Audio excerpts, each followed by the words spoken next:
quiet of night, I whispered my plea, holding her close, hoping for her decree.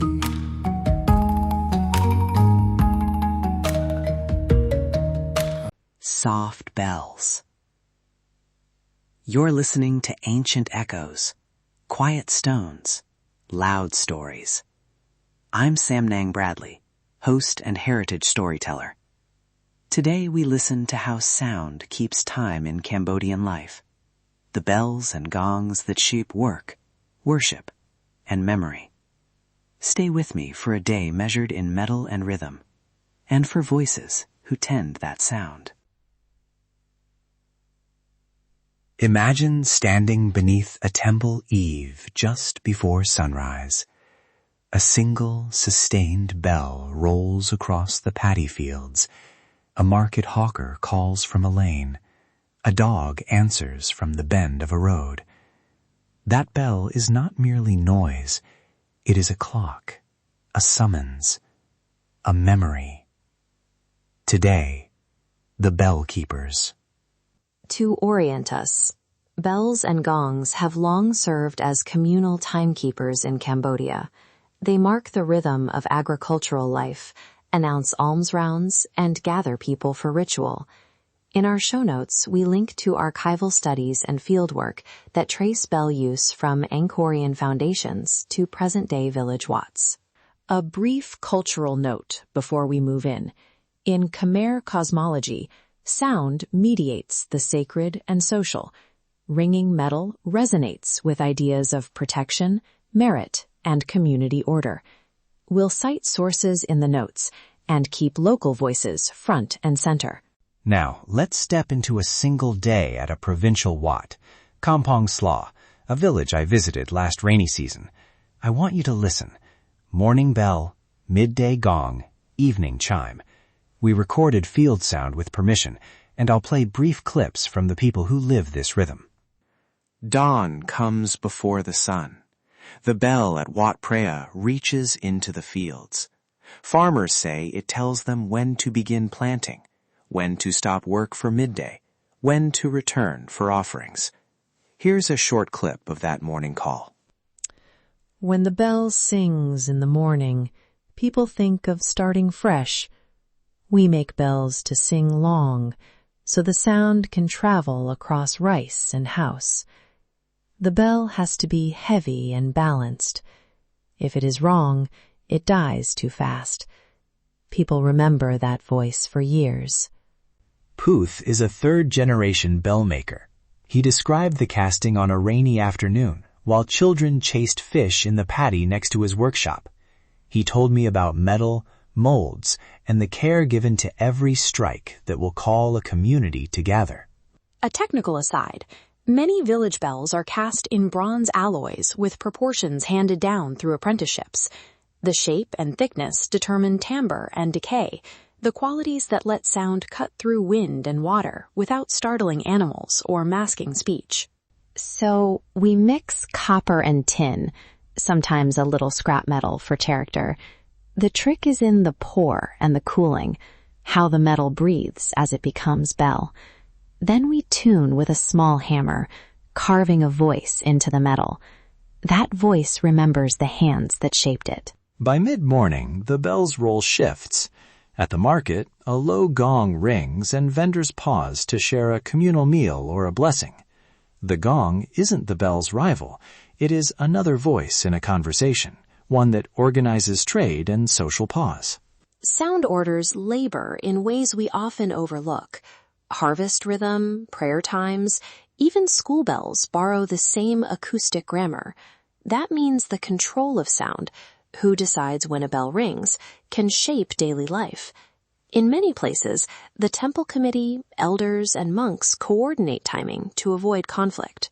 There are stories. If a person rings too often for personal reasons, the village will speak. Sound carries more than signal. It carries intent. We must be careful with these voices. In the afternoon, we recorded a child's memory, running to the temple steps when the bell called, meeting neighbors, trading sticky rice. For many, these sonic cues stitch relationships together, calls to gather, to console, to celebrate. We also asked monks about ritual timing. Monks explained that bells mark the beginning and end of formal chanting, but they also guide lay rhythms, alms rounds at dawn, evening chanting before family offerings. These are practical and spiritual functions woven together. Listen to this montage. Bells layering with human voices. Picture the sun lowering as metal and voices gather the village close. That interlude is intentionally long. We want you to feel how these sounds overlap and carry. From a production standpoint, we used ambisonic beds recorded on location and mixed voices plus ambient at low volume to preserve intelligibility while keeping place. After making a bell, we bless it with water and rice, then hang it where it will live. The bell finds its home and teaches us how to be present. People will touch the bell with palms when they pass. They say thank you to the sound for helping the day move rightly. Let's reflect on the ethics and craft. Bell making is a livelihood, a heritage, and in some places a contested resource. Who funds a bell? Who decides its pitch? These are local questions with social weight, so researchers and visitors must ask, record, and share with consent. From an archival perspective, we must also document permissions for traditional performances and sound recordings. When using performers' recordings, list names, roles, and release details in your notes. If permission isn't given, recreate ambient beds with commissioned artists and label them clearly. Practical travel tips. 1. When visiting a wat, listen first. Stand quietly for a minute and let the sound tell you what's happening. 2. Ask before recording. Offer to share your recording and explain how it will be used. If a ritual is private, honor that boundary. And one more. If you want to support bell makers, buy locally and ask about materials and wages. Sometimes donations can be arranged through the temple, so the whole community benefits, not just one family. Before we close, a small bilingual phrase to use respectfully. Som tos means please listen, in a gentle way when asking permission to record.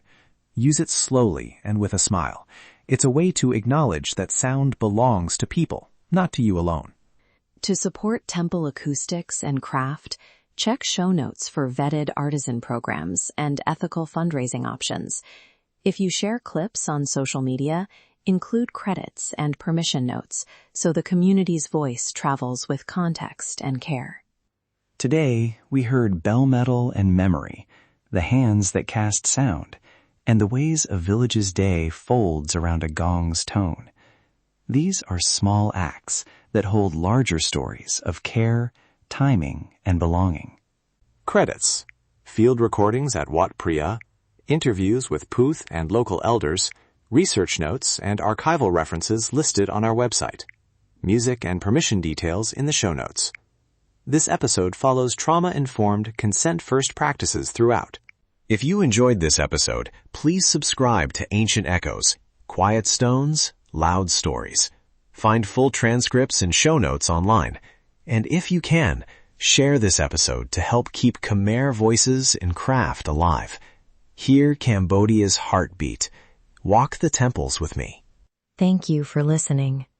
We look forward to walking with you in the next episode. Until then, listen closely to the sounds that shape the places you love.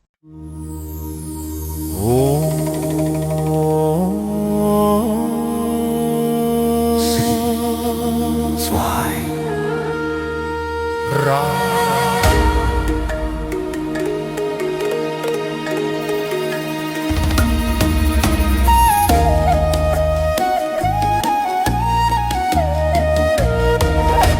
shining diamond, flawless and red, you stand so quiet, soft in the air.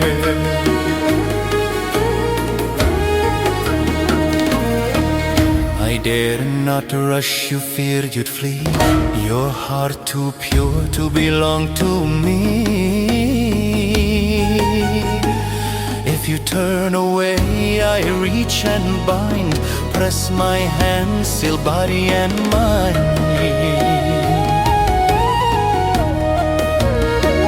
Your brows I trace, your breath I steal, this mark I place is dark and real.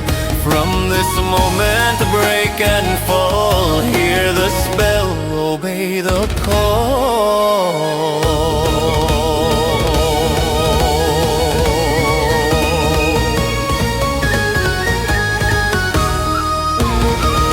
False love born from sacred lies, second one whispers through closed eyes. Follow me, don't fight, don't run, your soul is caught, my work is done. Empty will, your light undone, under spell, under Sigmund.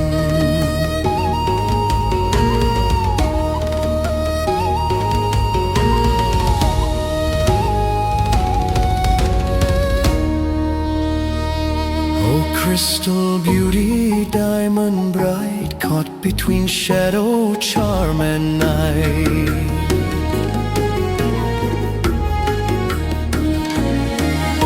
Time won't save you, truth won't last. This vow is carved, the line is cast. My words are smoke, my touch is fire, I bend your heart to dark desire.